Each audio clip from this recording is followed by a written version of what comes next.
잠들지 못하는 밤, 역사 속으로의 시간여행. 역사 읽어주는 여자입니다. 오늘부터는 총 3편에 걸쳐서 미국의 대통령 선거에 대해서 이야기를 한번 해볼까 해요. 뉴스를 보신 분들은 아시겠지만 미국에서는 이제 대통령 선출을 위한 레이스의 막이 올랐습니다. 미국 현지 시각으로 2월 3일에 실시한 아이오와 민주당 코커스를 출발점으로 대선을 위한 본격적인 경쟁이 시작된 것이죠. 트럼프가 대통령으로 선출된 게 2016년 말의 얘긴데 벌써 대선이 다시 시작됐다고? 그렇게 조금 의아하게 생각하시는 분들도 계실 거예요. 그런데 일단 미국은 우리와 다르게 대통령의 임기가 총 이제 4년이고요. 중임이 가능합니다. 그러니까 즉 2번까지는 대통령을 할 수 있다는 말이에요. 그러니까 물론 당연히 그 2번째 대선에서 승리를 한다면 가능하지만 말입니다. 참고로 우리나라 대통령 임기는 5년 단임이에요. 그래서 5년을 기간으로 해서 한 차례밖에 대통령을 할 수 없다는 의미가 됩니다. 그래서 사실 이렇게 5년 단임이라는 현재의 제도를 두고 이것을 개정해야 한다라는 어떤 문제가 국내에서 굉장히 대두되었던 것도 사실이죠. 어쨌든 다시 미국으로 돌아와서 올해 대통령 선거일까지 아직 한 9개월 정도 남았어요. 그런데 벌써부터 그러니까 대선을 위한 공식적인 절차가 시작되었다니 너무 빠른 거 아니야? 이렇게 생각하시는 분들도 있을 텐데 미국은 이렇게 대선의 일정을 빠르게 시작해야 하는 이유가 있어요. 바로 미국 대선의 방식 때문인데요. 그리고 또 이러한 미국 대선의 방식이 또 재미있는 혹은 조금 이해하기 힘든 결과를 낳기도 해요. 그래서 그 대표적인 예가 트럼프와 힐러리의 대결로 뜨거웠던 이제 지난 2016년의 대선이죠. 선거인단의 총 득표수는 힐러리가 훨씬 많았음에도, 훨씬은 아니고요. 힐러리가 조금 더 많았음에도 트럼프가 대선에서 승리를 했어요. 그러니까 우리나라를 기준으로 생각을 해보면 아니 득표수는 힐러리가 더 많았는데 어떻게 트럼프가 대통령이 됐지? 굉장히 황당하고 의아한 결과로 보여질 거예요. 그런데 이제 미국은 우리와는 선거 방식이 다르기 때문에 이제 미국의 입장에서 봤을 때는 사실 그렇게 황당한 결과는 아닐 수 있고, 그리고 역사적으로도 선거인단들의 총 득표수가 많았음에도 불구하고 대통령 선거에서 패배한 사례도 몇 차례가 있기 때문에 사실 그렇게 황당한 결과는 아니었을 거예요. 그렇다면 과연 우리나라와 미국 대선이 어떤 차이가 있을까? 가장 큰 차이점은 이 대통령 선거를 직선제로 하느냐, 간선제로 하느냐의 차이에 있습니다.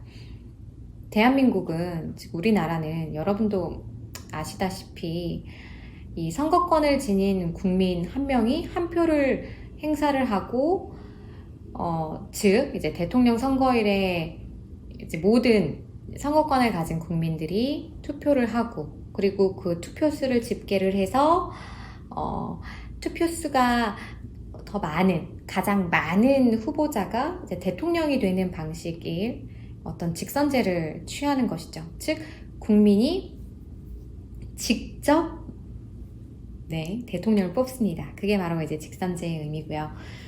그런데 이 미국의 대선은 간선제입니다. 그러니까 간선제라는 건 간접 선거를 의미하는 거예요. 쉽게 말해서 모든 국민들이 직접 미국의 대통령을 선출하는 것이 아니고 국민들을 대표할 수 있는 대표자들이, 이 대표 선거인단들이 대통령을 선출하는 방식인 거죠. 그런데 문제는 이 방식이 굉장히 복잡해요.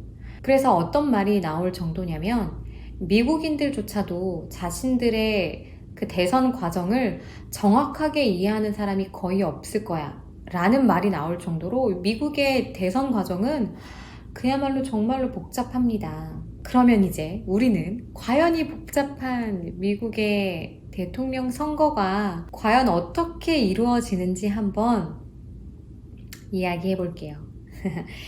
미국의 대선은 크게는 두 단계의 과정이 필요해요. 그러니까 첫 번째 단계는 각 정당, 즉 미국에서는 이제 민주당과 공화당이죠.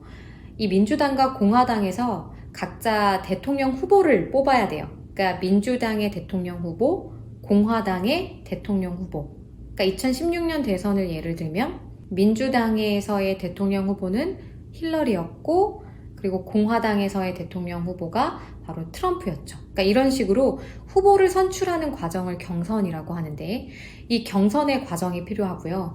그리고 이제 두 번째 단계는 각 주에서 각 주를 대표할 선거인단들을 선출하고, 그러니까 선거인단들을 추리고 그 선거인단들이 자신의 주를 대표해서 대통령을 뽑는 거예요. 그러니까 민주당과 공화당에서 최종 후보로 올라온 그 2인 가운데 대통령을 선출하는 최종 대통령 선거, 이 두 번째 단계, 그래서 첫 번째 경선과 실질적인 대통령을 선출하는 이 두 번째 단계, 이 두 개의 단계가 필요합니다.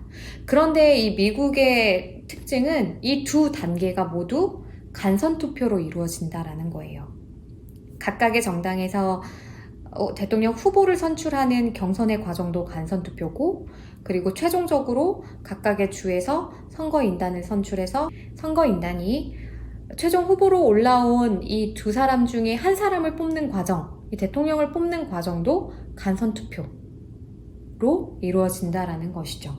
그런데 이 과정이 앞에서도 계속 이야기하지만 굉장히 복잡하고 간단하지가 않아요. 그래서 오늘 이렇게 짧은 시간 안에 이것을 다 이야기하기가 조금 어렵기 때문에 오늘은 그 첫 번째의 과정인 경선 과정에서 이제 나오는 코커스와 프라이머리에 대해서 조금 더 자세하게 한번 이야기를 해보고요. 뒤이어서 이제 2편과 3편에서는 전당대회, 실질적인 이제 대통령 선거, 그리고 대통령 취임, 또 미국이 그럼 왜 이렇게 과연 복잡하게 대통령을 선출할까? 그냥 간단하게 모든 사람들이 직접 투표를 하면 되지 않을까? 왜 이렇게 복잡한 대통령 선거 과정을 가지고 있을까? 그리고 가져야만 하는가? 이거에 대해서 한번 이야기를 해볼까 합니다. 끝까지 시청 부탁드려요. 이제 본격적으로 오늘 이야기할 경선 과정을 한번 이야기해 볼게요. 경선이라는 것은 이제 아까도 이야기했듯이 각각의 정당에서 대통령 후보를 이제 선출하는 과정을 말하고요. 미국의 각각의 정당, 즉 이제 민주당과 공화당은 대통령 후보를 선출하기 위해서 이 전당대회를 열어요. 그러니까 민주당 전당대회, 공화당 전당대회를 열어서 여기에서 이제 최종적으로 대통령 후보를 선출하는 것이죠. 그런데 아까도 얘기했듯이 미국은 경선도 간접 투표라고 얘기를 했어요. 이 전당대회에서 대통령 후보를 뽑는 사람들은 그럼 누굴까? 바로 대의원들이에요. 그럼 대의원들은 누굴까? 이 대의원들은 각각의 주에서, 각각의 주에 있는 정당에서 대의원들을 별도로 선출합니다. 다시 정리해서 말씀드리면 민주당과 공화당에서 대통령 후보를 이제 전당대회에서 선출을 하는데, 그러면 이 전당대회에 참석을 해서 대통령 후보를 선출하는 이 대의원들을 과연 어떻게 뽑느냐? 그 대의원들을 뽑는 과정이 바로 코커스와 프라이머리입니다. 굉장히 복잡하죠. 그러니까 쉽게 말해서 코커스와 프라이머리는 각 정당의 대통령 후보를 뽑아줄 대의원을 선출하는 과정이에요. 그게 코커스와 프라이머리입니다. 코커스를 우리말로 해석을 하면 당원대회 정도로 번역을 하고, 프라이머리는 보통 예비선거로 번역을 해요. 그리고 이제 때로는 뭐 코커스를 당원대회, 프라이머리를 예비선거 이렇게 구분 짓지 않고 그냥 코커스와 프라이머리를 예비선거라고 통틀어서 이제 이야기하기도 하지만 조금 구체적으로는 코커스는 당원대회, 프라이머리는 예비선거로 번역을 할 수 있어요. 그러면 이 번역의 차이는 방식에 있어서 좀 차이가 나기 때문에 번역도 이렇게 다르게 하는 건데, 코커스는 이제 각 당에 등록된 당원들만이 참가를 해서 대의원을 선출을 하기 때문에 당원대회라고도 불리는 거예요. 뭐 프라이머리를 조금 구체적으로 뭐 3가지의 방식이 있다라고는 보지만, 우리가 일반적으로 이제 인식하는 프라이머리는 개방형 프라이머리입니다. 이 개방형 프라이머리는 당원들뿐만 아니라 그냥 일반 주민들도 모두 참여를 해서 대의원을 선출할 수가 있어요. 그러니까 코커스와 프라이머리를 조금 비교를 해보면 프라이머리가 좀 더 개방적이고 민주적인 방식이라고도 이야기를 할 수가 있겠죠. 그런데 이제 미국 같은 경우에는 총 50개의 주가 있잖아요. 그런데 이 미국의 50개 주는, 그러니까 각각의 주가 코커스로 진행을 할지 프라이머리로 진행을 할지를 선택을 해요. 중앙정부에서 정해주는 게 아니고 각각의 주 정부에서 자기들이 코커스를 진행할지 프라이머리를 진행할지를 선택합니다. 근데 이제 더 머리가 아픈 건 각각의 주들이 코커스를 선택할지 프라이머리를 선택할지를 매 대선 때마다 선택한다는 거예요. 그러니까 우리 주에서, 예를 들면 캘리포니아 주에서 우리 주는 매 대선마다 코커스를 할 거야가 아니고, 우리 주는, 그러니까 지난 대선에서는 코커스를 했지만 이번 대선에서는 프라이머리를 실행할 거야 라고 정할 수 있다라는 것이죠. 그리고 또 민주당과 공화당은 서로 코커스와 프라이머리의 방식이 또 달라요. 그리고 각 주에서 시행하는 코커스와 프라이머리의 방식도 조금씩 다르고요. 굉장히 복잡해요. 그래서 앞서서도 이야기한 것처럼 미국인들조차도 자신의 대선 방식을 정확하게 이해하기가 힘들다는 말이 나올 수밖에 없죠. 어쨌든 이렇게 조금 복잡은 하지만 우리가 한번 자세하게 더 알아볼게요.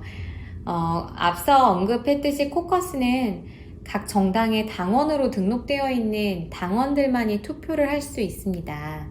그렇기 때문에 이것은 당내 행사로 보는 게 조금 더 맞겠죠? 그래서 주 정부가 아니고, 그러니까 민주당, 공화당 이러한 당에서 선거를 보통 주관을 하고요. 반대로 프라이머리는 주정부가 주관을 합니다. 그리고 코커스는 대회 당일 이제 당원들이 일정한 한 공간, 정해져 있는 한 공간, 그리고 뭐 예를 들면 강당이나 교회 같은 이제 특정 공간들에서 약식 토론을 하고, 그리고 후보자별로 또 지지하는 그룹을 만들어요. 자기가 지지하는 후보의 표말이 써 있는 곳에 당원들이 이제 쭉 줄을 쓰거나, 그러니까 그런 식으로 공개적으로 이제 지지를 하고, 그 지지하는 지지자들의 인원수에 따라서 대의원들의 숫자를 결정하는 거예요. 그러니까 이 코커스에서 지지자가 많은 후보자일수록 이제 대의원들의 수를 확보할 수 있는 것이죠. 이러한 코커스 하면 딱 떠오르는 대표적인 주가 바로 아이오와 주입니다. 이미 뉴스에서도 많이 아이오와 주의 코커스가 많이 나왔죠. 2020년 2월 3일에 시행이 되었고요. 민주당의 아이오와 코커스입니다. 이 민주당의 아이오와 코커스가 2월 3일 날 시행이 되었고, 코커스를 시작으로 대선이 시작되었다. 그런데 이제 올해 코커스 같은 경우에는 개표와 관련해서 조금 문제가 발생을 했어요. 개표의 정확성에 대한 문제 제기가 있었고, 이에 따라서 개표 발표가 조금 지연이 되는 그런 일들이 있었죠. 그래서 이러한 이제 문제들이 발생하면서 이 코커스 제도에 대해서 새로운 논의가 필요하다라고 이제 주장하는 사람들이 굉장히 많아졌죠. 어쨌든 이 아이오와 주에서 코커스를 이제 가장 먼저 시작을 한다라고 보시면 되고요. 그리고 역사적으로도 이 코커스라는 제도 자체를 최초로 시행한 주가 바로 아이오와 주입니다. 아이오와 주는 1972년에 이제 민주당이 최초로 코커스를 실시한 지역이에요. 물론 이렇게 아이오와주의 코커스가 가장 역사적으로 처음 시작이 된 곳이고 매 대선마다 코커스가 처음 시작이 된다라는 부분에서 또 중요한 우리가 포인트를 잡을 수 있지만 이 아이오와 코커스가 중요한 진짜 이유는 이 미국 대선의 전체적인 방향을 보여준다고 해도 과언이 아니기 때문에 굉장히 주목을 받습니다. 왜냐하면 처음으로 열리는 어떤 공식적인 절차이기 때문에 많은 사람들의 관심이 이 첫 코커스 승리자에게 몰리게 되고 당연히 이러한 관심과 함께 많은 선거의 자금의 흐름이 결정이 되기 때문에 굉장히 중요한 이 코커스로 여겨지는 것이 이 아이오와 코커스이죠. 올해 2020년 아이오와 코커스의 승리자는 피트 부티지지 전 사우스밴드 시장이었어요. 그래서 부티지지 전 시장은 14명의 대의원을 확보를 했고요. 그리고 이제 대다수의 많은 사람들이 아마 승리할 것으로 점쳤던 인물이 버니 샌더스 상원의원인데 이 버니 샌더스 상원의원은 12명의 대의원을 확보했습니다. 그리고 이제 버니 샌더스 상원의원과 함께 많은 사람들이 또 막강한 후보로 점찍었던 사람이 조 바이든 전 부통령이었는데 조금 아쉽게 이제 4위를 했고요. 그래서 6명의 대의원을 확보를 했고 그리고 엘리자베스 워런 상원의원은 8명의 대의원을 확보를 했고 에이미 클로버셔 상원의원은 이제 1명을 확보를 하면서 그 뒤를 이었습니다. 그러면 이제 한번 프라이머리에 대해서도 이야기를 해볼게요. 프라이머리는 앞서 언급했던 코커스보다는 조금 개방적인 방식으로 대의원을 선출을 하죠. 왜냐면 꼭 당원이 아니어도 이 선출 과정에 참여를 할 수 있기 때문에 등록만 하면 누구나 투표가 가능하기 때문에 조금 더 개방적이고 민주적이다라고 이야기할 수가 있을 것 같아요. 그리고 또 코커스는 특정한 시간, 특정한 장소에서 실시한다면 프라이머리 같은 경우에는 일반 선거를 치르는 것처럼 이제 유권자들은 정해져 있는 날에 자신이 편한 시간에 가서 비밀 투표를 통해서 이제 투표를 해요. 그러니까 한국에서 이루어지는 대통령 선거 그리고 총선, 즉 국회의원들을 선출하는 방식으로 대의원을 선출하는 것이 프라이머리다 라고 생각하시면 쉬울 것 같아요. 그래서 이제 투표 결과에 따라서 대의원을 배분하거나 승자 독점 방식으로 또 한 사람에게 몰아주기도 하고 이건 또 주마다 방식이 달라요. 이렇게 프라이머리를 진행합니다. 코커스의 대표주가 아이오와라면 프라이머리의 대표주는 뉴햄프셔입니다. 이 뉴햄프셔는 1952년부터 프라이머리를 시작했어요. 그러니까 역사적으로도 가장 최초로 프라이머리를 시작한 지역이 뉴햄프셔 주예요. 그리고 또 매 대선마다 가장 먼저 프라이머리를 시작하는 주도 뉴햄프셔 주입니다. 뉴햄프셔의 프라이머리는 뭐 당원뿐만이 아니고 당적이 없는 일반인들도 참여할 수 있고요. 투표만으로 진행이 됩니다. 2020년 민주당의 프라이머리는 그러니까 현지 시간으로 2월 10일 날 이제 투표를 하고 2월 11일에 그 개표 결과가 발표가 돼요. 아이오와주의 코커스만큼이나 이 뉴햄프셔의 프라이머리도 사실 대선의 방향에 있어서 굉장히 중요한 역할을 합니다. 아이오와주의 코커스에서 이제 후보자들이 이제 조명받고 그리고 대선 자금이 이제 몰리는 그러한 방향이 결정이 된다면 이 뉴햄프셔의 프라이머리는 각 정당의 대통령 후보를 한두 명 정도로 압축해주는 역할을 해요.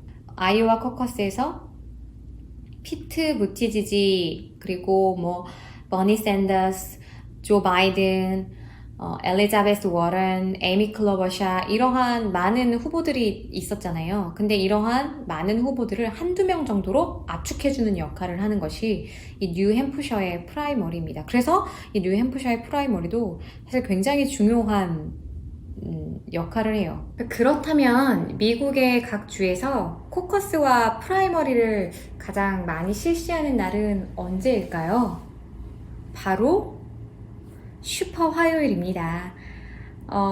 이 슈퍼 화요일에 많은 주들에서는 이 민주당과 공화당의 대의원들을 선출하는 프라이머리와 코커스가 이제 이루어져요.